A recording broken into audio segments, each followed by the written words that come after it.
page ကိုလေအရင်တည်းက follow လုပ်တဲ့သူတွေဆိုရင်သိပါလိမ့်မယ်ပိုးက ready made ခေါက်ဆွဲတုပ်တွေတော်တော်လေးကိုမစားဖြစ်တဲ့သူတွေမှာပါပါတယ်ပိုးအမှန်မှန်မောက်ဆိုရင်ဒီဗီဒီယိုလေးကဒါပထမဆုံးတင်တဲ့ဗီဒီယိုလေးပါဒီနေ့တော့ပိုးဒီ spicy လို့ခေါက်ဆွဲမျိုးလေးစားခြင်းတယ်ပေါ့နော်အဲ့တော့နီးနီးနားနားဆိုင်ကိုသွားပြီးတော့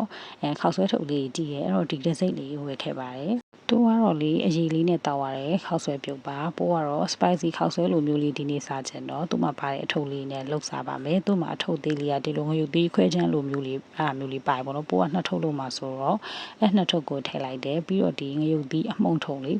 အဲ့ဒါကတော့ပိုးကဒီစီချက်လိုမျိုးပုံစံမျိုးလေးလှုပ်စားမှာဆိုတော့လေးတော့မှာဆိုလို့လေပိုးတစ်ထုပ်ခွဲလောက်ပဲထည့်လိုက်ပါတယ်ပြီးတော့စီလေးကိုထမင်းစားဆုံးနဲ့တစ်စုံလောက်ထည့်လိုက်တယ်ပေါ့နော်အဲ့ဒါလေးကိုတိတိကျကျလေးမှွေလိုက်ပါတယ်ပိုတဲ့တစ်ဝက်ကိုတော့လေပိုခောက်ဆွဲထည့်ကြည့်ပြီးတော့ပါမယ်ထည့်ပါမယ်အရန်လေးတော့မှဆိုလို့ပါတွက်လေးတော်တော်တော့ဆက်မယ်ပုံပေါ့နော်မှွေနေနေတော့မှဆက်တဲ့အနံ့ရရပေါ့နော်ခောက်ဆွဲထုတ်လေးကလည်းမစိုးဘူးပေါ့နော်ဒီလိုအဝိုင်းလေးတွေကြီးရဲ့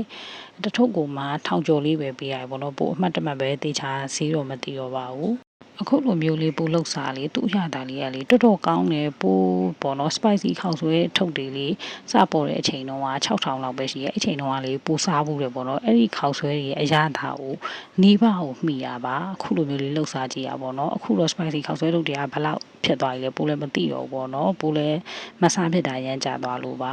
သူပေးရတဲ့ဈေးလေးကထောင်ကျော်လေးဆိုတော့လေမဆိုးပေါ့နော်ဒီအဆက်ထုံလဲပိုးဒီတစ်ထုပ်ခွဲလောက်ပဲထည့်ပေါ့နော်လုံးဝကွက်တိဘာမှထပ်ထည့်စရာမလိုပါဘူးပိုးက ready made ခေါက်ဆွဲထုတ်တွေကိုခဏခဏစားဖို့တော့ပိုးအားမပေးဘူးပေါ့နော်ပိုးကိုယ်တိုင်လည်းခဏခဏမစားဖြစ်တာကြောင့်ပါဒါပေမဲ့လေတစ်ခါတလေ spicy ခေါက်ဆွဲလိုမျိုးလေးစားခြင်းနဲ့ဆိုရင်ပိုးလုပ်တဲ့နီလန်လေးတိုင်းဒီတစ်စိတ်လေးကိုလှုပ်စားကြည့်ပါတကယ်ကိုစားလို့ကောင်းပါတယ်